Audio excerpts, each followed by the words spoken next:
Super prime at 9 ನಲ್ಲಿ ಇವತ್ತಿನ ಇಡೀ ದಿನದ ಪ್ರಮುಖ ಬೆಳವಣಿಗೆಗಳ ವಿಶೇಷ ವರದಿಗಳನ್ನು ತೋರಿಸ್ತೀವಿ. ಅದಕ್ಕೂ ಮೊದಲು ರಾಜ್ಯ, ದೇಶ ಹಾಗೂ ವಿದೇಶಗಳಲ್ಲಿ ನಡೆದಿರುವ ಟಾಪ್ 18 ಸುದ್ದಿಗಳನ್ನು ನೋಡ್ತಾ ಹೋಗೋಣ. ಮಧ್ಯಪ್ರಾಚ್ಯದಲ್ಲಿ ಅಮೆರಿಕ, ಇಸ್ರೇಲ್ ಮತ್ತು ಇರಾನ್ ನಡುವಿನ ಸಂಘರ್ಷ ತಾರಕಕ್ಕೇರಿದೆ. ಇಸ್ರೇಲ್ ಅಮೆರಿಕ ಜಂಟಿ ದಾಳಿಯಲ್ಲಿ ಇರಾನ್ ಪರಮೋಚ್ಚ ನಾಯಕ ಅಯಾತುಲ್ಲಾ ಖಮೇನಿ ಸಾವನ್ನಪ್ಪಿದ್ದಾರೆ. ಖಮೇನಿ ಸಾವನ್ನಪ್ಪಿದ್ದಂತೆ ಕ್ರೋಧಗೊಂಡಿರೋ ಇರಾನ್ ಪ್ರತಿದಾಳಿ ತೀವ್ರಗೊಳಿಸಿದೆ. ಅಮೆರಿಕ ಹಾಗೂ ಇಸ್ರೇಲ್ ಸೇನಾ ನೆಲೆಗಳ ಮೇಲೆ ಮಿಸೈಲ್ಗಳ ಬೆಂಕಿ ಮಳೆಯನ್ನೇ ಸುರಿಸ್ತಾ ಇದೆ. ಇರಾನ್ ಮೇಲೆ ದಾಳಿ ಮಾಡಲು ಬಂದಿದ್ದ ಅಮೆರಿಕದ MQ-9 ಡ್ರೋನ್ನನ್ನ ಇರಾನ್ ವಾಯು ರಕ್ಷಣಾ ಪಡೆ ನಾಶ ಮಾಡಿದೆ. MQ-9 ಡ್ರೋನ್ ಹೊಡೆದುರುಳಿಸಿರುವ ದೃಶ್ಯವನ್ನ ಇರಾನ್ನ ಸರ್ಕಾರಿ ಮಾಧ್ಯಮ ರಿಲೀಸ್ ಮಾಡಿದೆ. ವಾಯು ರಕ್ಷಣಾ ತಂತ್ರಜ್ಞಾನ ಬಳಸಿ ರಕ್ಷಣಾ ಪಡೆಗಳು ಡ್ರೋನ್ನನ್ನ ತಟಸ್ಥಗೊಳಿಸಿವೆ. ಅಮೆರಿಕ ಇಸ್ರೇಲ್ ವಿರುದ್ಧ ತಿರುಗಿ ಬಿದ್ದಿರುವ ಇರಾನ್ ಪಡೆ USS ಏರ್ಕ್ರಾಫ್ಟ್ ಅನ್ನು ಹೊಡೆದುರುಳಿಸಿದೆ. ಅರೇಬಿಯನ್ ಸಮುದ್ರದಲ್ಲಿ 4 ಬ್ಯಾಲಿಸ್ಟಿಕ್ ಮಿಸೈಲ್ಗಳನ್ನು ಹಾರಿಸುವ ಮೂಲಕ ಅಬ್ರಹಾಂ ಲಿಂಕನ್ ಎಂಬ ಏರ್ಕ್ರಾಫ್ಟ್ ಅನ್ನು ಉಡೀಸ್ ಮಾಡಲಾಗಿದೆ. ಅಮೆರಿಕ ಬೆಂಬಲಕ್ಕೆ ನಿಂತಿರುವ UAE ಮೇಲೆ ಇರಾನ್ ಸಮರ ಸಾರಿದೆ. ದುಬೈನ ಬುರ್ಜ್ ಖಲೀಫಾ ಬಳಿ ಇರುವಂತಹ ಹೋಟೆಲ್ ಮೇಲೆ ದಾಳಿ ಮಾಡಿರುವ ಇರಾನ್ ಹೋಟೆಲ್ ಅನ್ನು ಧ್ವಂಸ ಮಾಡಿದೆ. ಕ್ಷಿಪಣಿ ದಾಳಿ ಮಾಡಿ ಹೋಟೆಲ್ ಅನ್ನು ನಾಶ ಮಾಡಿದ್ದು ಹಲವರು ಸಾವಿಗೀಡಾಗಿದ್ದಾರೆ. ಖಮೇನಿ ಹತ್ಯೆ ಬಳಿಕ ತೈಲ ಸಾಗಾಟ ಮಾರ್ಗ ಹಾರ್ಮುಜ್ ಜಲಸಂಧಿಯನ್ನ ಇರಾನ್ ಮುಚ್ಚಿ ಹಾಕಿದೆ. ಹಾರ್ಮುಜ್ ಜಲಸಂಧಿ ಮೂಲಕ ಹೋಗ್ತಾ ಇದ್ದಂತಹ ತೈಲ ಟ್ಯಾಂಕರ್ ಮೇಲೆ ಇರಾನ್ ದಾಳಿ ನಡೆಸಿದೆ. ತೈಲ ಟ್ಯಾಂಕರ್ನಲ್ಲಿ 15 ಭಾರತೀಯರಿದ್ದರು. ಈ ಪೈಕಿ 4 ಭಾರತೀಯರು ಗಾಯಗೊಂಡಿದ್ದಾರೆ. ಇರಾನ್ನ ಸರ್ವೋಚ್ಚ ನಾಯಕ ಖಮೇನಿ ಹತ್ಯೆ ಖಂಡಿಸಿ ಕರ್ನಾಟಕದಲ್ಲೂ ಪ್ರತಿಭಟನೆ ನಡೆದಿದೆ. ಬೆಂಗಳೂರಿನ ರಿಚ್ಮಂಡ್ ಟೌನ್ನಲ್ಲಿ ಸಾವಿರಾರು ಶಿಯಾ ಮುಸ್ಲಿಮರು ಪ್ರತಿಭಟನೆ ಮಾಡಿದ್ದಾರೆ. ಇನ್ನು ಬೀದರ್ನಲ್ಲೂ ಖಮೇನಿ ಹತ್ಯೆಯನ್ನ ಖಂಡಿಸಿ ಪ್ರತಿಭಟನೆ ನಡೆದಿದೆ. ಖಮೇನಿ ಫೋಟೋ ಹಿಡಿದು ಅಮೆರಿಕ, ಇಸ್ರೇಲ್ ವಿರುದ್ಧ ಆಕ್ರೋಶವನ್ನು ವ್ಯಕ್ತಪಡಿಸಲಾಗಿದೆ. ಇರಾನ್ನ ಸರ್ವೋಚ್ಚ ನಾಯಕ ಖಮೇನಿ ಅವರ ಹತ್ಯೆಯನ್ನ ಕಾಂಗ್ರೆಸ್ ಖಂಡಿಸಿದೆ. ಜಗತ್ತಿನ ಪ್ರಜಾಪ್ರಭುತ್ವ ನಾಯಕ, ಸಾರ್ವಭೌಮ ರಾಷ್ಟ್ರದ ನಾಯಕತ್ವವನ್ನ ಗುರಿಯಾಗಿಸಿಕೊಂಡು ಹತ್ಯೆ ಮಾಡಿದ್ದು ಹೇಯ ಕೃತ್ಯ ಅಂತ ಸಂಸದೆ ಪ್ರಿಯಾಂಕಾ ಗಾಂಧಿ ವಾದ್ರಾ ಹೇಳಿದ್ದಾರೆ. ಎಕ್ಸ್ನಲ್ಲಿ ಪೋಸ್ಟ್ ಮಾಡಿರುವ ಅವರು, ಜಗತ್ತಿಗೆ ಬೇಕಿರೋದು ಶಾಂತಿ, ಅನಗತ್ಯದ ಯುದ್ಧಗಳಲ್ಲ ಅಂತ ಹೇಳಿದ್ದಾರೆ. ಇಸ್ರೇಲ್ ಇರಾನ್ ಯುದ್ಧ ಹಿನ್ನೆಲೆ ಮಧ್ಯಪ್ರಾಚ್ಯ ಸಂಘರ್ಷದ ಕುರಿತು ಚರ್ಚಿಸಲು ಇವತ್ತು ರಾತ್ರಿ 10 ಗಂಟೆಗೆ ಪ್ರಧಾನಿ ಮೋದಿ ಅಧ್ಯಕ್ಷತೆಯಲ್ಲಿ CCS ಸಭೆ ನಡೆಯಲಿದೆ. ಯುದ್ಧ ಭೂಮಿಯಲ್ಲಿ ಸಿಲುಕಿರುವ ಭಾರತೀಯರ ರಕ್ಷಣೆಗೆ ಕೈಗೊಳ್ಳಬೇಕಾದ ಕ್ರಮಗಳ ಕುರಿತು ಸಭೆಯಲ್ಲಿ ಚರ್ಚೆ ನಡೆಯಲಿದೆ. ಅಮೆರಿಕ, ಇಸ್ರೇಲ್ನಿಂದ ಇರಾನ್ ಮೇಲಿನ ಯುದ್ಧದಿಂದ ಜಾಗತಿಕ ಆರ್ಥಿಕ ಮಾರುಕಟ್ಟೆ ಮೇಲೆ ಭಾರೀ ಪರಿಣಾಮ ಬೀರಿದೆ. ಭಾರತೀಯ ಷೇರು ಮಾರುಕಟ್ಟೆ ಪಾತಾಳಕ್ಕೆ ಕುಸಿಯಬಹುದು ಅಂತ ತಜ್ಞರು ಭವಿಷ್ಯ ನುಡಿದಿದ್ದಾರೆ. ಇನ್ನು ಚಿನ್ನ, ಬೆಳ್ಳಿ ಬೆಲೆಯಲ್ಲಿ ಭಾರೀ ಏರಿಕೆಯಾಗುವ ಸಾಧ್ಯತೆ ಇದ್ದು ಪೆಟ್ರೋಲಿಯಂ ಕ್ಷೇತ್ರದ ಮೇಲೆಯೂ ಪರಿಣಾಮ ಬೀರಲಿದೆ. 2 ದಿನಗಳ ಪ್ರವಾಸಕ್ಕಾಗಿ ಪ್ರಧಾನಿ ನರೇಂದ್ರ ಮೋದಿ ತಮಿಳುನಾಡಿಗೆ ಭೇಟಿ ನೀಡಿದ್ದಾರೆ. ಮಧುರೈ ಜಿಲ್ಲೆಯ ತಿರುಪರಂಕುಂದ್ರಂನಲ್ಲಿರುವಂತಹ ಆರ್ಮುಲಿಕು ಸುಬ್ರಹ್ಮಣ್ಯ ಸ್ವಾಮಿ ದೇವಸ್ಥಾನಕ್ಕೆ ಭೇಟಿ ನೀಡಿದರು. ಈ ವೇಳೆ ಸುಬ್ರಹ್ಮಣ್ಯ ಸ್ವಾಮಿ ದರ್ಶನ ಪಡೆದ ಮೋದಿ ವಿಶೇಷ ಪೂಜೆ ಸಲ್ಲಿಸಿದರು. ಬಳಿಕ ತಮಿಳುನಾಡಿಗೆ 4,400 ಕೋಟಿಗೂ ಹೆಚ್ಚು ಮೌಲ್ಯದ ಮೂಲಸೌಕರ್ಯ ಯೋಜನೆಗಳನ್ನು ಉದ್ಘಾಟಿಸಿದರು. ಪ್ರಧಾನಿ ನರೇಂದ್ರ ಮೋದಿ ಕೇಂದ್ರಾಡಳಿತ ಪ್ರದೇಶ ಪುದುಚೇರಿಗೆ ಭೇಟಿ ನೀಡಿ 2,700 ಕೋಟಿ ಮೌಲ್ಯದ ಯೋಜನೆಗಳಿಗೆ ಚಾಲನೆ ನೀಡಿದ್ದಾರೆ. ಸಾರ್ವಜನಿಕ ಸಮಾವೇಶ ಉದ್ದೇಶಿಸಿ ಮಾತನಾಡಿದ ಮೋದಿ, ಡಿಎಂಕೆ ಮತ್ತು ಕಾಂಗ್ರೆಸ್ ಪಕ್ಷವನ್ನ ಗುರಿಯಾಗಿಸಿ ವಾಗ್ದಾಳಿ ನಡೆಸಿದರು. ಪುದುಚೇರಿಯನ್ನ ಕಾಂಗ್ರೆಸ್ ATM ಮಾಡಿಕೊಂಡಿದೆ ಅಂತ ಆರೋಪಿಸಿದರು. ಮಹಾರಾಷ್ಟ್ರದ ನಾಗ್ಪುರದಲ್ಲಿ SBL ಎನರ್ಜಿ ಲಿಮಿಟೆಡ್ನಲ್ಲಿ ಸ್ಫೋಟ ಸಂಭವಿಸಿ 17 ಮಂದಿ ಮೃತಪಟ್ಟಿದ್ದಾರೆ. ಸ್ಫೋಟದ ಕುರಿತು ತನಿಖೆಗೆ ಮಹಾರಾಷ್ಟ್ರ ಸರ್ಕಾರ ಆದೇಶಿಸಿದೆ. ದುರ್ಘಟನೆಗೆ ಆಘಾತ ವ್ಯಕ್ತಪಡಿಸಿರುವ ಪ್ರಧಾನಿ ನರೇಂದ್ರ ಮೋದಿ ಮೃತರು ಮತ್ತು ಗಾಯಾಳುಗಳ ಕುಟುಂಬಗಳಿಗೆ ಪರಿಹಾರ ಘೋಷಿಸಿದ್ದಾರೆ. ಬಾಗಲಕೋಟೆ ನಗರದಲ್ಲಿ ಹಿಂದೂ ಕಾರ್ಯಕರ್ತರ ಶೋಭಾಯಾತ್ರೆ ಅದ್ದೂರಿಯಾಗಿ ನಡೆದಿದೆ. ವೆಂಕಟೇಶ್ವರ ದೇವಸ್ಥಾನದಿಂದ ಹೊರಟ ಯಾತ್ರೆಯಲ್ಲಿ ಸಂಸದ PC ಗದ್ದಿಗೌಡರ್, ಮಾಜಿ ಶಾಸಕ ವೀರಣ್ಣ ಚರಂತಿಮಠ ಸೇರಿದಂತೆ 100 ಮಂದಿ ಪಾಲ್ಗೊಂಡಿದ್ದರು. ಶೋಭಾಯಾತ್ರೆಯಲ್ಲಿ ಶಾಸಕ ಯತ್ನಾಳ್ ಪರವೂ ಘೋಷಣೆಗಳು ಜೋರಾಗಿದ್ದವು.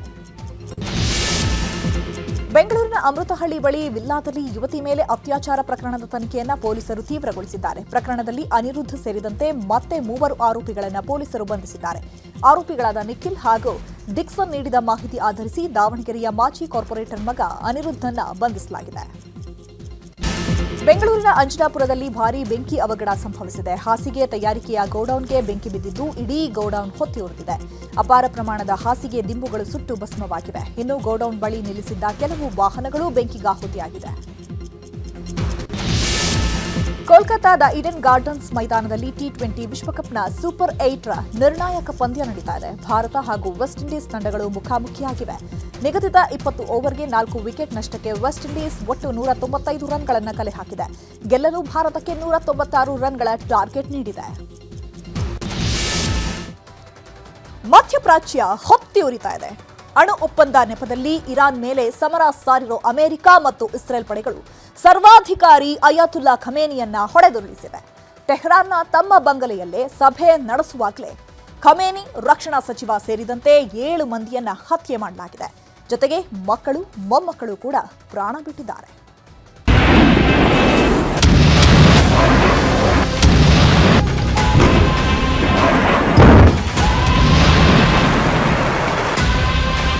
ಮಧ್ಯಪ್ರಾಚ್ಯ ಧಗಧಗನೆ ಹೊತ್ತಿ ಉರಿಯುತ್ತಿದೆ. ಆಗಸದಲ್ಲಿ ಮಿಸೈಲ್ಗಳು ಮಿಂಚು ಗುಡುಗಿನಂತೆ ಅಬ್ಬರಿಸುತ್ತಿದ್ರೆ ಭೂಮಿಯಲ್ಲಿ ಬಾಂಬ್ಗಳು ಭೂಕಂಪನದ ಅನುಭವ ಸೃಷ್ಟಿಸುತ್ತಿವೆ.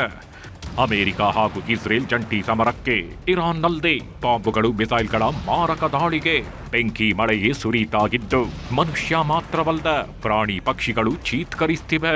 ತನ್ನ ದಾಳಿಯನ್ನ ಆಪರೇಷನ್ ಎಪಿಪ್ಯೂರಿ ಅಂತ ಅಮೆರಿಕ ಕರೆದುಕೊಂಡ್ರೆ ಸಿಂಹಗರ್ಜನೆ ಅಂತ ಇಸ್ರೇಲ್ ಹೆಸರಿಟ್ಟುಕೊಂಡಿತ್ತು. ಎರಡೂ ದೇಶಗಳ ಮಾರಕ ದಾಳಿಗೆ ಇರಾನ್ ಸರ್ವೋಚ್ಚ ನಾಯಕ ಆಯತುಲ್ಲಾ ಅಲಿ ಖಮೇನಿ ಹತ್ಯೆಯಾಗಿದೆ. ಈ ಮೂಲಕ ಇರಾನ್ನಲ್ಲದೆ 4 ದಶಕಗಳ ಸರ್ವಾಧಿಕಾರಿಯ ಆಡಳಿತ ಅಂತ್ಯಗೊಂಡಿದೆ.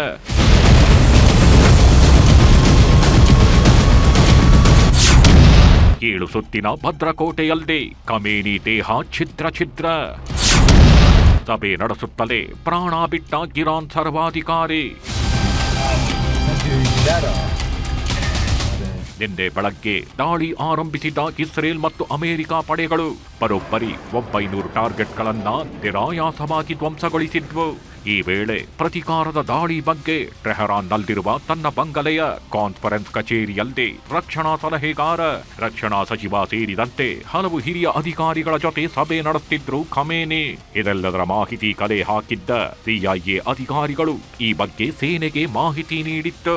ಈ ಸಮಯಕ್ಕಾಗಿಯೇ ಕಾದು ಕುಳಿತಿದ್ದ ಇಸ್ರೇಲ್ ಮತ್ತು ಅಮೆರಿಕ ವಾಯುಪಡೆಗಳಿಗೆ ಸಭೆ ನಡೆಸುತ್ತಿರೋದು ಕನ್ಫರ್ಮ್ ಆಗಿತ್ತು.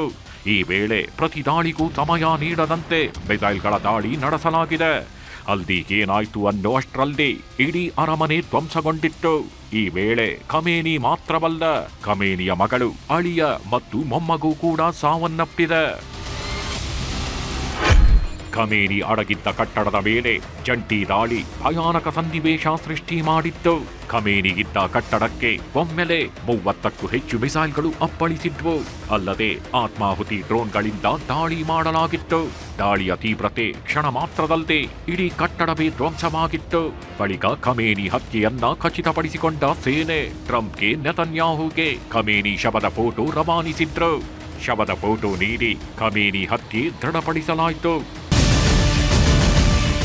ಈ ಬಗ್ಗೆ ಡೊನಾಲ್ಡ್ ಟ್ರಂಪ್ ಮುಂಜಾನೆ 3:07ಕ್ಕೆ ಟ್ರೂತ್ ಸೋಷಿಯಲ್ ಪೋಸ್ಟ್ ಮಾಡೋ ಮೂಲಕ ಇತಿಹಾಸದಲ್ಲಿ ಅತ್ಯಂತ ದುಷ್ಟ ಜನರಲ್ಲಿ ಒಬ್ಬರಾದ ಖಮೇನಿ ನಿಧನರಾದ್ರು ಅಂತ ದೃಢಪಡಿಸಿದ್ರು. שוחחתי איתו שוב הבוקר, ואני מברך על שיתוף הפעולה ההדוק בינינו. שיתוף פעולה שהביא את הברית בין ישראל לארצות הברית לשיא של כל הזמנים. ברית לשלום וברית במלחמה. והמלחמה הזאת תוביל לשלום. שלום אמיתי. במשך 47 שנים קורא משטר האייתולות מוות לישראל, מוות לאמריקה. הוא הקיז את דמנו, הוא רצח אמריקנים רבים, והוא טבח בעמו שלו. היום כבר כולם מבינים. אסור שמשטר טרור רצחני זה יתחמש בנשק גרעיני שיאפשר לו לאיים על קיומנו ויאפשר לו לאיים על שלום האנושות כולה. ಆಯತುಲ್ಲಾ ಖಮೇನಿ ಮಾತ್ರವಲ್ಲ, ಈ ದಾಳಿಯಲ್ಲಿ ಇರಾನ್ಗೆ ಸೇರಿದ 7 ಮಂದಿ ಆಯಕಟ್ಟಿನ ನಾಯಕರು ಜೊತೆಗೆ 40ಕ್ಕೂ ಹೆಚ್ಚು ಕಮಾಂಡರ್ಗಳು ಪ್ರಾಣ ಬಿಟ್ಟಿದ್ದಾರೆ. ಖಮೇನಿ ಜೊತೆಗೆ ರಕ್ಷಣಾ ಸಚಿವ ಅಜೀಜ್ ನಾಸೀರ್ ಜುಡೇಶ್, ಸೇನಾ ಮುಖ್ಯಸ್ಥ ಮೊಹಮ್ಮದ್ ಶಿರಜ್ಜಿ, ಸೇನಾ ಸಲಹೆಗಾರ ಅಲಿ ಸಂಖಾನಿ, ಐಆರ್ಜಿಸಿ ಮುಖ್ಯಸ್ಥ ಮೊಹಮ್ಮದ್ ತಕ್ಪಾರ್, ಎಸ್ಪಿಎನ್ಡಿ ಅಧ್ಯಕ್ಷ ಹುಸೇನ್ ಜಬ್ಬಲ್ ಅಮೇಲಿಯನ್, ಎಸ್ಪಿಎನ್ಡಿ ಮಾಜಿ ಅಧ್ಯಕ್ಷ ರೇಜಾ ಮುಜಾಫರಿ ನಿಯಾ, ಗುಪ್ತಚರ ಕಮಾಂಡರ್ ಸಾಲೆ ಅಸಾದಿ ಸಹ ಹತ್ಯೆಯಾಗಿದ್ದಾರೆ. ಇರಾನ್ನ ಅಧ್ಯಕ್ಷರಾಗಿದ್ದ ಖಮೇನಿ ಸರ್ವಾಧಿಕಾರಿಯಾಗಿ ಬೆಳೆದಿದ್ದು ಹೇಗೆ ಅನ್ನೋದನ್ನ ನೋಡೋದಾದ್ರೆ 1939 ಏಪ್ರಿಲ್ 19 ಆಯತುಲ್ಲಾ ಖಮೇನಿ ಜನಿಸಿದ್ದು. ಇರಾನ್ ಕ್ರಾಂತಿಯ ಸ್ಥಾಪಕ ರುಹುಲ್ಲಾ ಬಳಿಕ ಅಧಿಕಾರ ಹಿಡಿತಾರೆ. ನಂತರ ಹೊಸದಾಗಿ ಇಸ್ಲಾಮಿಕ್ ಗಣರಾಜ್ಯ ಸ್ಥಾಪಿಸಿದ ಖಮೇನಿ 1978-79ರಲ್ಲಿ ಇರಾನ್ ಕ್ರಾಂತಿಯಲ್ಲಿ ಮುಖ್ಯ ಪಾತ್ರ ನಿರ್ವಹಿಸುತ್ತಾರೆ. ಬಳಿಕ 1981ರಿಂದ 1989ರವರೆಗೆ ಇರಾನ್ ಅಧ್ಯಕ್ಷರಾಗಿ ಸೇವೆ ಸಲ್ಲಿಸಿ ಸಂಪೂರ್ಣ ಆಡಳಿತವನ್ನ ತನ್ನ ಹಿಡಿತಕ್ಕೆ ತಗೊಳ್ತಾರೆ. ಬಳಿಕ 1989ರಿಂದ 2026ರವರೆಗೆ ಇರಾನ್ ಸರ್ವಾಧಿಕಾರಿಯಾಗಿ ಸಶಸ್ತ್ರ ಪಡೆಗಳು, ನ್ಯಾಯಾಂಗ, ವಿದೇಶಾಂಗ ನೀತಿ ಮೇಲೆ ತಮ್ಮ ಹಿಡಿತವನ್ನಿಟ್ಕೊಳ್ತಾರೆ. 3 ದಶಕಗಳ ಅವಧಿಯಲ್ಲಿ ಇರಾನ್ ಮಿಲಿಟರಿ ಶಕ್ತಿ ಹೆಚ್ಚಿಸಿಕೊಂಡು ಇಸ್ರೇಲ್ ಮತ್ತು ಅಮೆರಿಕ ವಿರೋಧ ಕಟ್ಟಿಕೊಳ್ತಾರೆ. ಇನ್ನು ಖಮೇನಿ ಸಾವಿನ ಸುದ್ದಿ ಇರಾನ್ನಾದ್ಯಂತ ಕಾಡ್ಗಿಚ್ಚಿನಂತೆ ಹಬ್ಬಿತ್ತು. ಈ ವೇಳೆ ಇರಾನ್ ಸರ್ಕಾರ ಕೂಡ ಖಮೇನಿ ಸಾವಿನ ಬಗ್ಗೆ ದೃಢಪಡಿಸಿತ್ತು. ಇದೇ ವೇಳೆ ಇರಾಕ್ನಲ್ಲಿ ಖಮೇನಿ ಹತ್ಯೆ ಖಂಡಿಸಿ ಲಕ್ಷಾಂತರ ಜನ ಬೀದಿಗಿಳಿದು ಘೋಷಣೆ ಕೂಗಿದ್ರು. ಸಾವಿರಾರು ಜನ ಎಸ್ಪುಹಾನ್ನಲ್ಲಿ ಜಮಾಯಿಸಿ ಆಕ್ರೋಶ ಹೊರಹಾಕಿದ್ರು. ಖಮೇನಿ ಹತರಾದ ಬೆನ್ನಲ್ಲದೆ ಇರಾನ್ನಲ್ಲಿ ತುರ್ತು ಪರಿಸ್ಥಿತಿ ಘೋಷಣೆ ಮಾಡಲಾಗಿದ್ದು 40 ದಿನಗಳ ಶೋಕಾಚರಣೆಗೆ ಸ್ಥಳೀಯ ಆಡಳಿತ ಆದೇಶ ನೀಡಿದೆ.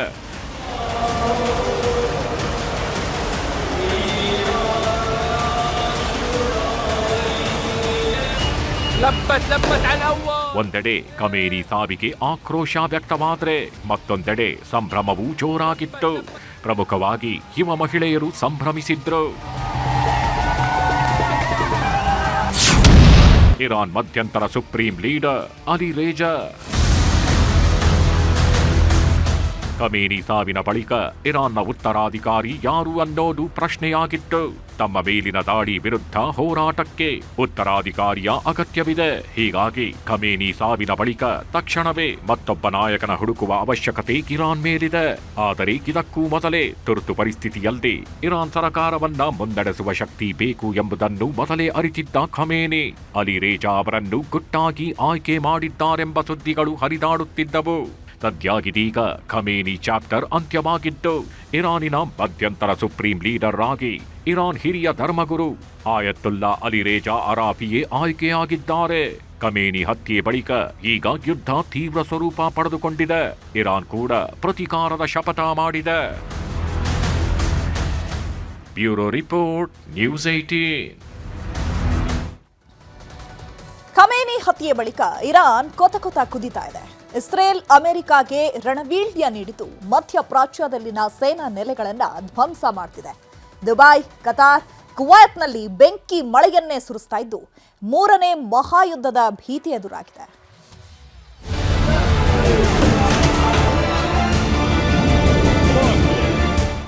ಆಗಸದಲ್ಲಿ ಬೆಂಕಿ ಮಳೆ, ನಗನಗಿಸಿ ಹೊತ್ತಿ ಹುರಿತಿರೋ ದೊಡ್ಡ ದೊಡ್ಡ ಕಟ್ಟಡಗಳು, ವಿಮಾನ ನಿಲ್ದಾಣಗಳು, ಸೇನಾ ನೆಲೆಗಳ ಮೇಲೆ ಮಿಸೈಲ್ಗಳ ದಾಳಿ. ಸದ್ಯ ಮಧ್ಯಪ್ರಾಚ್ಯ ದೇಶಗಳಲ್ಲಿ ಸೃಷ್ಟಿಯಾಗಿರೋ ಸನ್ನಿವೇಶ ಆಗಿರೋ ಖಮೇನಿ ಹತ್ಯೆ ಬಳಿಕ ಸೂತ್ರ ಹರಿದ ಗಾಡಿ ಪಟದಂತಾಗಿರೋ ಇರಾನ್ ಅಕ್ಷರಶಃ ಕ್ರೋಧಗೊಂಡಿದೆ. ನಮ್ಮ ನಾಯಕನನ್ನೇ ಹೊಡೆದಿದ್ದೀರಿ, ನಿಮ್ಮನ್ನ ಬಿಡಲ್ಲ ಅಂತ ರಣಬೀಳ್ಯ ಕೊಟ್ಟಿದೆ. ವಿಶ್ವದಾದ್ಯಂತ 51 ದೇಶಗಳಲ್ಲಿ 128 ಕಡೆ ಅಮೆರಿಕ ವಾಯು ನೆಲೆಗಳನ್ನ ಹೊಂದಿದೆ. ಇಸ್ಲಾಮಿಕ್ ರಾಷ್ಟ್ರಗಳಲ್ಲಿನ ಒಟ್ಟು ಅಮೆರಿಕಾದ 27 ಸೇನಾ ನೆಲೆಗಳನ್ನ ಧ್ವಂಸ ಮಾಡೋದು ಈಗ ಇರಾನ್ನ ಟಾರ್ಗೆಟ್.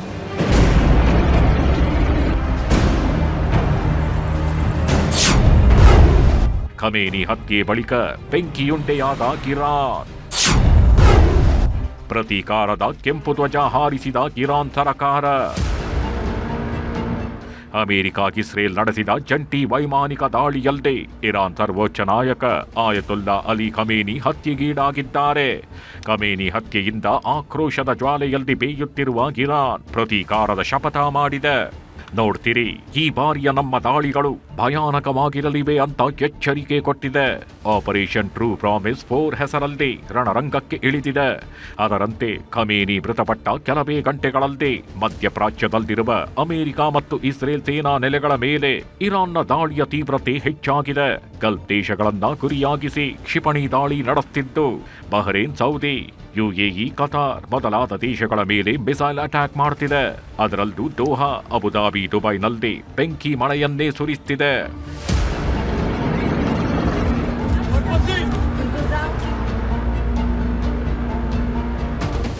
ನರಕದ ಬಾಗಿಲುಗಳನ್ನ ತೆರೆದಿದ್ದೇವೆ ಎಂದು ಗುಡುಗಿರುವ ಇರಾನ್ ರೆವಲ್ಯೂಷನರಿ ಗಾರ್ಡ್ಸ್ ಕೇವಲ ಇಸ್ರೇಲ್ ಮಾತ್ರವಲ್ಲದೆ ಅಮೆರಿಕವನ್ನ ಬೆಂಬಲಿಸುವ ಪ್ರತಿಯೊಂದು ನೆಲೆಯನ್ನು ಸುಟ್ಟು ಹಾಕುವುದಾಗಿ ಘೋಷಿಸಿದೆ.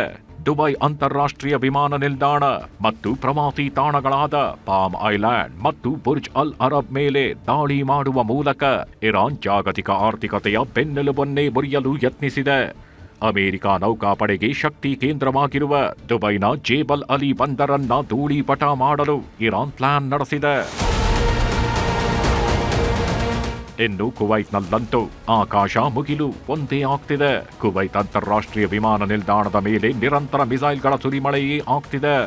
ಇದರಿಂದಾಗಿ ಸುಂದರವಾಗಿದ್ದ ವಿಮಾನ ನಿಲ್ದಾಣ ಸ್ಮಶಾನದಂತೆ ಭಾಸವಾಗ್ತಿದೆ. ಹಾರ್ಮುಜ್ ಜಲಸಂಧಿಯಲ್ಲಿ ಇರಾನ್ ದಾಳಿ, ಹಿಂದೂ ಮಹಾಸಾಗರದಲ್ಲೂ ಅಟ್ಯಾಕ್. ಇರಾನ್ ತನ್ನೆಲ್ಲಾ ಶಕ್ತಿಗಳನ್ನು ಬಳಸಿ ಪ್ರತಿದಾಳಿ ನಡೆಸುತ್ತಿದೆ. ಓಮನ್ ಕರಾವಳಿ ಬಳಿಯ ಪ್ರಮುಖ ತೈಲ ಹಡಗು ಸಾಗಾಣಿಕಾ ಸ್ಥಳ ಹಾರ್ಮುಜ್ ಜಲಸಂಧಿಯಲ್ಲಿ ದಾಳಿ ತೀವ್ರಗೊಂಡಿದೆ. ಜಲಸಂಧಿಯಲ್ಲಿ ಮದ್ದು ಗುಂಡುಗಳನ್ನ ಸಾಗಿಸುತ್ತಿದ್ದ ಎಂಎಸ್ಪಿ ಹಡಗನ್ನು ಲಂಗರು ಹಾಕುವ ಸ್ಥಳ ಜೆಬೆಲ್ ಅಲಿ ಬಳಿ 4 ಡ್ರೋನ್ಗಳ ಮೂಲಕ ಧ್ವಂಸ ಮಾಡಲಾಗಿದೆ. ಹಿಂದೂ ಮಹಾಸಾಗರದಲ್ಲಿ ಅಮೆರಿಕದ ಹಡಗುಗಳಿಗೆ ಇಂಧನ ಸಾಗಿಸುತ್ತಿದ್ದಾಗ ಮತ್ತೊಂದು ಎಂಎಸ್ಟಿ ವರ್ಗದ ಯುದ್ಧ ಬೆಂಬಲ ಹಡಗನ್ನು ಇರಾನಿನ ಖಾದರ್ 380 ಕ್ಷಿಪಣಿಗಳು ಹೊಡೆದುರುಳಿಸಿವೆ.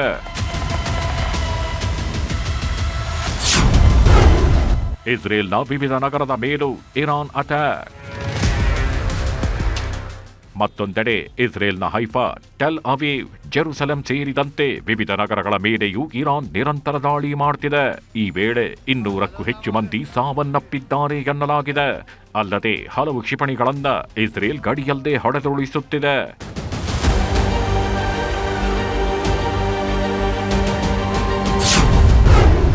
ಖಮೇನಿ ಹತ್ಯೆ ಖಂಡಿಸಿ ಪಾಕಿಸ್ತಾನದಲ್ಲಿ ಹಿಂಸಾಚಾರ. ಖಮೇನಿ ಹತ್ಯೆಯ ಸುದ್ದಿ ಪಾಕಿಸ್ತಾನದಲ್ಲಿ ಆಕ್ರೋಶ ಭುಗಿಲೇಳುವಂತೆ ಮಾಡಿದೆ. ಪಾಕಿಸ್ತಾನಿಗಳು ಕರಾಚಿಯಲ್ಲಿರುವ ಅಮೆರಿಕದ ರಾಯಭಾರ ಕಚೇರಿಗೆ ನುಗ್ಗಿ ದಾಂಧಲೆ ಎಬ್ಬಿಸಿದ್ದಾರೆ. ರಾಯಭಾರ ಕಚೇರಿ ಮೇಲೆ ಕೋಲುಗಳು ಮತ್ತು ಕಲ್ಲುಗಳನ್ನ ಬಳಸಿ ದಾಳಿ ನಡೆಸಿ ಕಟ್ಟಡದ ಕೆಲ ಭಾಗಗಳಿಗೆ ಬೆಂಕಿ ಹಚ್ಚಿ ಸುಟ್ಟಿದ್ದಾರೆ. ಈ ವೇಳೆ ಪೊಲೀಸರು ಹಾಗೂ ಪ್ರತಿಭಟನಾಕಾರರ ನಡುವೆ ಘರ್ಷಣೆಗಳು ಭುಗಿಲೆದ್ದಿವೆ. ಇದರಲ್ಲಿ ಸುಮಾರು 8 ಜನ ಸಾವನ್ನಪ್ಪಿದ್ದು 30ಕ್ಕೂ ಅಧಿಕ ಜನರು ಗಾಯಗೊಂಡಿದ್ದಾರೆ. ಏಕಾಂಗಿ ಇರಾನ್ಗೆ ಚೀನಾ ರಷ್ಯಾ ಬೆಂಬಲ. ಶುರುವಾಗಿಯೇ ಬಿಡುತ್ತ 3ನೇ ವಿಶ್ವ ಯುದ್ಧ. ಸದ್ಯ ಅಮೆರಿಕ ಮತ್ತು ಇಸ್ರೇಲ್ ಅನ್ನ ಇರಾನ್ ಏಕಾಂಗಿಯಾಗಿ ಎದುರಿಸುತ್ತಿದೆ. ಆದರೆ ಇರಾನ್ ಜಾಗತಿಕವಾಗಿ ಏಕಾಂಗಿಯಾಗಿ ಉಳಿದಿಲ್ಲ. ಚೀನಾ ಮತ್ತು ರಷ್ಯಾ ಬಾಹ್ಯವಾಗಿ ಬೆಂಬಲಕ್ಕೆ ನಿಂತಿವೆ. ಅಗತ್ಯ ಬಿದ್ರೆ ಶಕ್ತಿಶಾಲಿ ಯುದ್ಧ ಶಸ್ತ್ರಾಸ್ತ್ರಗಳು, ಮಿಲಿಟರಿ ಪಡೆಯನ್ನ ಈ 2 ದೇಶಗಳು ಪೂರೈಸುತ್ತವೆ. ಈ ಬೆನ್ನಲ್ಲದೆ ವಿಶ್ವಸಂಸ್ಥೆಯ ಮೊರೆ ಹೋಗಿರುವ ಚೀನಾ ಇಸ್ರೇಲ್ ಮತ್ತು ಅಮೆರಿಕ ವಿರುದ್ಧ ಕಿಡಿಕಾರಿದ್ದಾರೆ. ದಾಳಿಯಲ್ಲಿ ನಾಗರಿಕರು ಮತ್ತು ಶಾಲಾ ಮಕ್ಕಳನ್ನ ಗುರಿಯಾಗಿಸಿ ದಾಳಿ ಮಾಡಲಾಗ್ತಾಗಿದ್ದು ಅಮಾಯಕರ ಪ್ರಾಣ ತೆಗೆಯಲಾಗ್ತಿದೆ. ಹೀಗಾಗಿ ತಕ್ಷಣವೇ ಯುದ್ಧ ನಿಲ್ಲಿಸುವಂತೆ ವಿಶ್ವಸಂಸ್ಥೆಗೆ ಒತ್ತಡ ಹಾಕಿದೆ.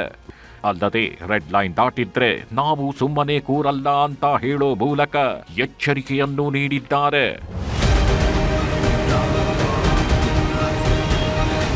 ಒಟ್ನಲ್ಲಿ ಇರಾನ್ಗೆ ಶಕ್ತಿಶಾಲಿ ರಾಷ್ಟ್ರಗಳ ಬೆಂಬಲವೇನೋಗಿದೆ. ಆದರೆ ಸರ್ವೋಚ್ಚ ನಾಯಕ ಖಮೇನಿ ಹತ್ಯೆ ಬಳಿಕ ನಾವಿಕನಿಲ್ಲದ ದೋಣಿಯಂತೆ ಆಗಿದೆ ಇರಾನ್ ಆಡಳಿತ. ಹೀಗಾಗಿ ಅಮೆರಿಕ ಇಸ್ರೇಲ್ ಅನ್ನ ಹೇಗೆ ಎದುರಿಸಲಿದೆ ಅನ್ನೋದನ್ನ ಕಾದು ನೋಡಬೇಕು.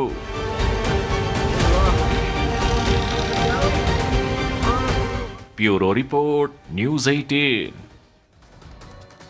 ಇರಾನ್ ಇಸ್ರೇಲ್ ಯುದ್ಧದ ಎಫೆಕ್ಟ್ ಕನ್ನಡಿಗರಿಗೆ ತಟ್ಟಿದೆ. ವಿಮಾನಗಳ ಹಾರಾಟ ರದ್ದಾದ ಹಿನ್ನೆಲೆ ದುಬೈನಲ್ಲಿ ಪರದಾಡ್ತಿದ್ದಾರೆ. ನೆರವಿಗೆ ಬರುವಂತೆ ಮನವಿ ಮಾಡ್ತಿದ್ದಾರೆ. ಕನ್ನಡಿಗರ ರಕ್ಷಣೆ ಮಾಡ್ತೇವೆ ಅಂತ ಸಿಎಂ ಸಿದ್ದರಾಮಯ್ಯ ಭರವಸೆ ನೀಡಿದ್ದಾರೆ.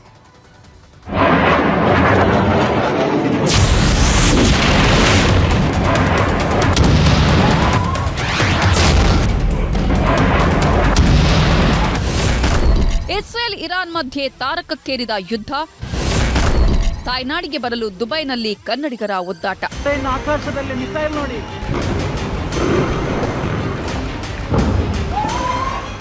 ಮಧ್ಯಪ್ರಾಚ್ಯ ಮತ್ತೆ ಭೀಕರ ಯುದ್ಧಕ್ಕೆ ಸಾಕ್ಷಿಯಾಗಿದೆ.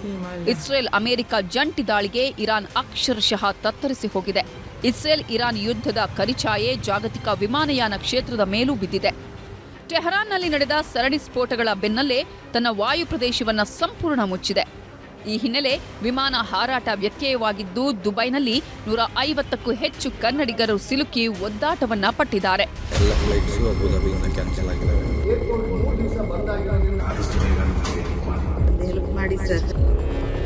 ಬಳ್ಳಾರಿಯಿಂದ ದುಬೈಗೆ ಪ್ರವಾಸಕ್ಕೆ ಹೋಗಿದ್ದ 50ಕ್ಕೂ ಅಧಿಕ ಪ್ರವಾಸಿಗರು ದುಬೈನಲ್ಲಿ ಸಿಲುಕಿದ್ದಾರೆ. ತಾಯ್ನಾಡಿಗೆ ವಾಪಸ್ ಬರೋದಿಕ್ಕಾಗದೆ ಪರದಾಡ್ತಿದ್ದಾರೆ. ಉಳ್ಕೊಳ್ಳೋದಿಕ್ಕೂ ನೆಲೆ ಇಲ್ಲದೆ ಒದ್ದಾಡ್ತಿದ್ದಾರೆ. ನಾವು ಹೊರಗಡೆ ಬಂದು ಕೇಳಿದ್ರೆ ಎಲ್ಲವೂ ಒಂದು ದಿವಸಕ್ಕೆ 15ರಿಂದ 20 ಸಾವಿರ ದುಡ್ಡು ಕೇಳ್ತಾ ಇದ್ದಾರೆ ಲಾಡ್ಜ್ಗೆ. ನಾವೆಲ್ಲ 70 ಎಬೋ 80 ಎಬೋನವರು 4-5 ಜನ ಇದ್ದಾರೆ. ತುಂಬಾ ಕಷ್ಟ ಆಗಿದೆ. ಏನು ಟೆನ್ಷನ್ ತಗೋಬೇಡ್ರಿ. ಸಂಕಷ್ಟದಲ್ಲಿರುವ ಬಳ್ಳಾರಿ ಪ್ರವಾಸಿಗರ ನೆರವಿಗೆ ಮಾಜಿ ಸಚಿವ ಬಿ ನಾಗೇಂದ್ರ ಮುಂದಾಗಿದ್ದಾರೆ. ದುಬೈನಲ್ಲಿರುವ ಸ್ನೇಹಿತ ನಜೀಬ್ ಮೂಲಕ ಊಟದ ವ್ಯವಸ್ಥೆ ಮಾಡಿಸಿದ್ದಾರೆ. ಅಲ್ಲದೆ ವಿಡಿಯೋ ಕಾಲ್ ಮಾಡಿ ಧೈರ್ಯ ತುಂಬಿದ್ದಾರೆ. ಏನು ಟೆನ್ಷನ್ ತಗೋಬೇಡ್ರಿ, ನಿಮ್ಗೆ ಹಣದ ಕೊಡ್ತಿದ್ರೆ ನಾನು ಕಳಿಸ್ಕೊಡ್ತೀವಣ್ಣ ಇಲ್ಲಿಂದನೇ. ಮಾಡೋಣ ಅಕ್ಕ, ಏನ್ ಟೆನ್ಷನ್ తీసుకోదండక. ಸಿಎಂ ಸಿದ್ದರಾಮಯ್ಯ ಕೂಡ ಬಳ್ಳಾರಿ ಪ್ರವಾಸಿಗರ ಜೊತೆ ಮಾತನಾಡಿದ್ದಾರೆ. ವಿಡಿಯೋ ಕಾಲ್ನಲ್ಲಿ ವಾಪಸ್ ಕರೆತರೋ ಬಗ್ಗೆ ಭರವಸೆ ಕೊಟ್ಟಿದ್ದಾರೆ. ಹೋಟೆಲ್ ಅಲ್ಲಿ ಇದ್ದಾರಣ್ಣ. ಮಾತಾಡ್ದ ನಾನೆಲ್ಲ ಚೀಫ್ ಸೆಕ್ರೆಟರಿ ಜೊತೆ ಮಾತಾಡಿ ಎಲ್ಲ ಅರೇಂಜ್ ಮಾಡಿದ್ದೀನಿ. ದುಬೈ ಪ್ರವಾಸಕ್ಕೆ ತೆರಳಿದ್ದ ದಾವಣಗೆರೆ ಜಿಲ್ಲೆ ಜಗಳೂರಿನ ತೋರಣಗಟ್ಟೆ ಗ್ರಾಮಸ್ಥರು ಸರಿಯಾಗಿ ಊಟ ತಿಂಡಿ ಸಿಗದೆ ಕಂಗಾಲಾಗಿದ್ದಾರೆ. ಒಂದು ಚಿಕ್ಕ ರೂಮ್ಗೆ ದಿನಕ್ಕೆ 30,000 ರೂಪಾಯಿ ಚಾರ್ಜ್ ಆಗ್ತಿದ್ದು ಪ್ರತಿ ಕ್ಷಣ ಆತಂಕದಲ್ಲೇ ಬದುಕ್ತಿದ್ದಾರೆ. ಆದಷ್ಟು ಬೇಗ ಭಾರತಕ್ಕೆ ವಾಪಸ್ ಕರೆಸಿಕೊಳ್ಳುವಂತೆ ಮನವಿ ಮಾಡಿದ್ದಾರೆ. ಈ ತಕ್ಷಣವೇ ನಮ್ಮನ್ನ ಏರ್ ಲಿಫ್ಟ್ ಮಾಡಲಿಕ್ಕೆ ಅವಕಾಶ ಮಾಡಿಕೊಡಬೇಕು ಅಂತ ಹೇಳಿ ನಾನು ಕೇಳ್ಕೊಳ್ತಾ ಇದ್ದೀನಿ. ದುಬೈನ ಮಿಡ್ಲೆಸೆಕ್ಸ್ ವಿವಿಯಲ್ಲಿ MBA ವ್ಯಾಸಂಗ ಮಾಡ್ತಾ ಇದ್ದ ಬಾಗಲಕೋಟೆ ವಿದ್ಯಾರ್ಥಿ ಧ್ರುವ ಹುಕ್ರಾನಿ ಸಿಕ್ಕಾಕೊಂಡಿದ್ದಾರೆ. ಕಳೆದ 6 ತಿಂಗಳಿನಿಂದ ದುಬೈನಲ್ಲಿ ಓದ್ತಾ ಇರುವ ಧ್ರುವ ಸದ್ಯ ಹಾಸ್ಟೆಲ್ ರೂಮ್ನಲ್ಲಿ ವಾಸವಾಗಿದ್ದಾರೆ. ಯುದ್ಧ ವಾತಾವರಣ ಹಿನ್ನೆಲೆ ಹೊರಗೆ ಬಾರದಂತೆ ಸೂಚನೆ ಕೊಟ್ಟಿದ್ದಾರೆ. ಬಾಗಲಕೋಟೆ ಮೂಲದ ಟೆಕ್ಕಿ ಗಿರೀಶ್ ಅನ್ನುವಾತ ದುಬೈ ಏರ್ಪೋರ್ಟ್ನಲ್ಲಿ ಲಾಕ್ ಆಗಿದ್ದಾರೆ. ಕೆಲಸದ ನಿಮಿತ್ತ ನಿನ್ನೆ ಪ್ಯಾರಿಸ್ಗೆ ಹೊರಟಿದ್ದ ಗಿರೀಶ್ ವಿಮಾನಗಳ ಸಂಚಾರವಿಲ್ಲದೆ ಸಿಲುಕಿಕೊಂಡಿದ್ದಾರೆ. ಸದ್ಯಕ್ಕೆ ಸೇಫ್ ಆಗಿ ಹೋಟೆಲ್ ಒಂದರಲ್ಲಿ ಉಳಿದುಕೊಂಡಿದ್ದಾರೆ. ಹಾಸನದ ಬೇಲೂರು ತಾಲೂಕಿನ ಅಂಗಡಿಹಳ್ಳಿಯ 5 ದ್ವೀಪ ರಾಷ್ಟ್ರ ಬೆಹ್ರೇನ್ನಲ್ಲಿ ಒದ್ದಾಡ್ತಿದ್ದಾರೆ. ತಾವಿರುವ ಕಟ್ಟಡದ ಪಕ್ಕದಲ್ಲೇ ಬಾಂಬ್ ಸ್ಫೋಟ ಆಗ್ತಿದ್ದು ತಮ್ಮನ್ನ ರಕ್ಷಣೆ ಮಾಡುವಂತೆ ಅಂಗಲಾಚುತ್ತಿದ್ದಾರೆ. ನಮ್ಮ ಬಿಲ್ಡಿಂಗ್ ಪಕ್ಕನೇ ಬಿಲ್ಡಿಂಗ್ ಅಲ್ಲಿ ಬ್ಲಾಸ್ಟ್ ಆಯಿತು.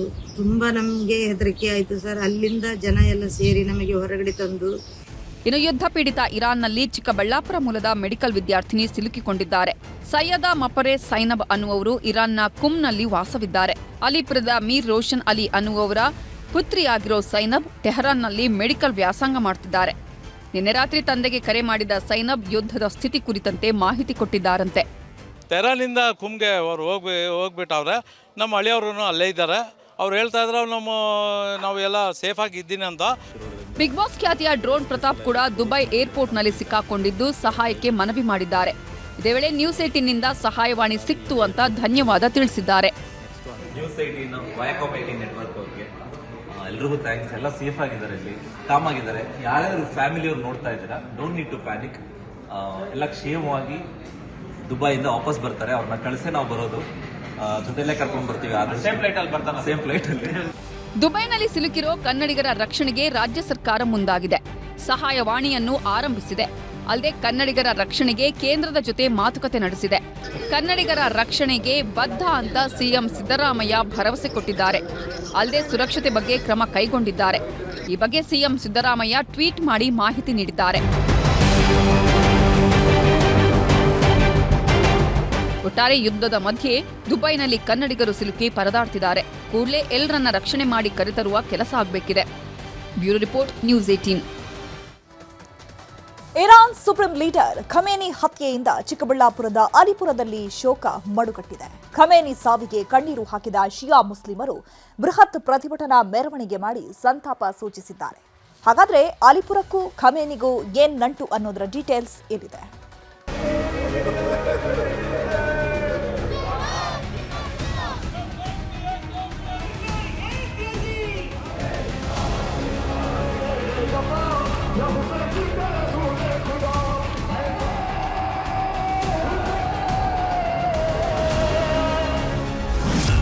ಇರಾನ್ ಸುಪ್ರೀಂ ಲೀಡರ್ ಖಮೇನಿ ಹತ್ಯೆ.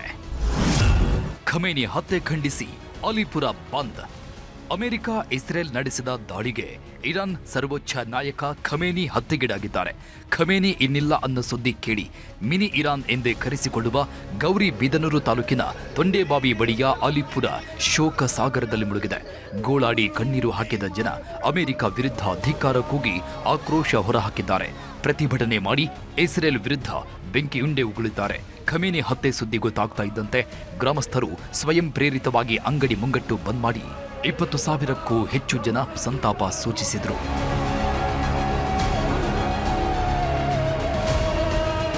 ಅವ್ರದ್ದು 1986 ಇಂಡಿಯಾಗೆ ಬಂದ ಮೇಲೆ ಅಲಿಪುರಕ್ಕೆ ಅವರು ಪ್ರೀತಿ ಇತ್ತು. ಅಲಿಪುರಕ್ಕೆ ಬಂದು ಭೇಟಿಯಾಗಿ ಇಲ್ಲಿ ಬಂದು ಆಸ್ಪತ್ರೆ ಅಂತ ಬಿಟ್ಟು ಇಮಾಮ್ ಖುಮೈನಿ ಅಂತ ಆಸ್ಪತ್ರೆ ಬಂದು ಉದ್ಘಾಟನೆ ಮಾಡಿದ್ರು.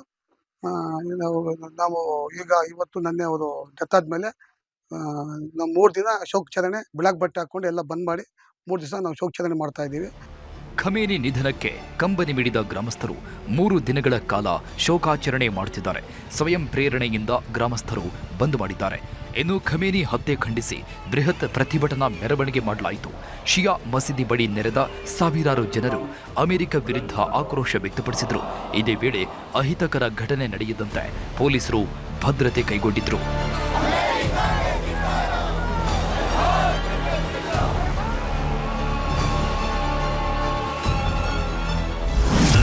ಖಮೇನಿಗೂ ಅಲಿಪುರಕ್ಕೂ ಇದೇ ವಿಶೇಷ ನಂಟು. ಅಲಿಪುರಕ್ಕೂ ಹಾಗೂ ಇರಾನ್ಗೂ ಹಲವು ದಶಕಗಳ ನಂಟಿದೆ. ಇರಾನ್ನಲ್ಲಿ ಸೈರನ್ ಕೂಗೋದಕ್ಕೆ ಶುರುವಾದರೆ ಅದರ ಪ್ರತಿಧ್ವನಿ ಮೊಬೈಲ್ ಮೂಲಕ ಅಲಿಪುರದಲ್ಲೂ ಕೇಳಿಸುತ್ತೆ. ಒಂದು ವೇಳೆ ಇರಾನ್ನಲ್ಲಿ ಕ್ಷಿಪಣಿ ಬಿದ್ದರೆ ಇಲ್ಲಿದ್ದವರ ಹೃದಯ ಬಡಿತ ಹೆಚ್ಚಾಗುತ್ತೆ. 20,000 ಜನಸಂಖ್ಯೆ ಇರೋ ಅಲಿಪುರದಲ್ಲಿ ಇರಾನ್ ತಮ್ಮ ಪವಿತ್ರ ಭೂಮಿ ಅಂತ ನಂಬಿಕೊಂಡವರೇ ಹೆಚ್ಚು. ಹೀಗಾಗಿಯೇ ಅಯತುಲ್ಲಾ ಖಮೇನಿಯ ಧಾರ್ಮಿಕ ಆದೇಶಗಳನ್ನು ಇಲ್ಲಿನ ಜನ ಚಾಚೂ ತಪ್ಪದೆ ಪಾಲಿಸ್ತಿದ್ರು. ಅಷ್ಟೇ ಅಲ್ಲ, 1986ರಲ್ಲಿ ಖಮೇನಿ ಕೂಡ ಅಲಿಪುರಕ್ಕೆ ಭೇಟಿ ನೀಡಿದ್ರು. ಅಲ್ಲಿನ ಮಸೀದಿಯಲ್ಲಿ ಪ್ರಾರ್ಥನೆಯನ್ನು ಸಲ್ಲಿಸಿದ್ರು. ಇಲ್ಲಿನ ಸುಮಾರು 20,000ಕ್ಕೂ ಅಧಿಕ ಶಿಯಾ ಮುಸ್ಲಿಂ ಪಂಗಡದವರು ಖಮೇನಿಯನ್ನ ತಮ್ಮ ಧರ್ಮಗುರು ಎಂದು ಭಾವಿಸುತ್ತಾರೆ. ಅಲ್ಲದೆ ಈ ಗ್ರಾಮದಲ್ಲಿ ಖಮೇನಿ ಹೆಸರಿನ ಖಾಸಗಿ ಆಸ್ಪತ್ರೆಯನ್ನು ನಿರ್ಮಿಸಿದ್ದಾರೆ. ಇದರ ಉದ್ಘಾಟನೆಗೆ ಸ್ವತಃ ಖಮೇನಿಯೇ ಬಂದಿದ್ರು. ಇದೀಗ ಇದೇ ಖಮೇನಿ ಹತ್ಯೆ ಅಲಿಪುರ ಜನರಿಗೆ ಬರಸಿಡಿಲು ಬಡಿದಂತಾಗಿದೆ. ಇರಾನದ ಸುಪ್ರೀಂ ಲೀಡರ್ ಆದ ಸೈಯದ್ ಅಲಿ ಖಾಮೆನಾಯಿ ಅವರಿಗೆ ಸಾಯಿಸಿದ್ದಾರೆ. ರಹಬರೆ ಮೊಜ್ಜಮ್ ಅಂತ ಹೇಳಿದ್ರೆ ನಮ್ಮದು ನಾಯಕತ್ವ, ದೊಡ್ಡ ನಾಯಕತ್ವರವರು. ಇದು ಸಾವು ಮಾತ್ರ ಅಲ್ಲ, ಇದು ಅವರು ಸಾಯಿಸಿದ್ದಾರೆ. ಬಟ್ ಇದು ಬಲಿದಾನ ಅಂದರೆ ಅವರು ದೇಹ ಮಾತ್ರ ಹೋಗುತ್ತೆ, ಅವ್ರದ್ದು ನೀತಿ ರೀತಿ ಪದ್ಧತಿ ಅವರು ಮಾರ್ಗದರ್ಶನ ಎಲ್ಲ ಇಲ್ಲೇ ಇದೆ. ಈ ರಂಜಾನ್ ಇದರಲ್ಲಿ ನಾವು ಊರಲ್ಲಿ ಎಲ್ಲ 3 ದಿವಸ ಶೋಕಾಚರಣೆ ಮಾಡಿಸಿ. ಒಟ್ಟಾರೆ ಖಮೇನಿ ಹತ್ಯೆಯಿಂದ ಇಡೀ ಅಲಿಪುರದಲ್ಲಿ ಶೋಕ ಮಡುಗಟ್ಟಿದೆ. ತಮ್ಮ ಬಂಧು ಬಳಗ ಸುರಕ್ಷಿತವಾಗಿ ವಾಪಸ್ ಬರಲಿ ಅಂತ ಪ್ರಾರ್ಥನೆ ಸಲ್ಲಿಸಿದ್ದಾರೆ. ಜೊತೆಗೆ ಅಲಿ ಖಮೇನಿ ಆತ್ಮಕ್ಕೆ ಶಾಂತಿ ಸಿಗಲಿ ಅಂತ ಕಂಬನಿ ಮಿಡಿದಿದ್ದಾರೆ.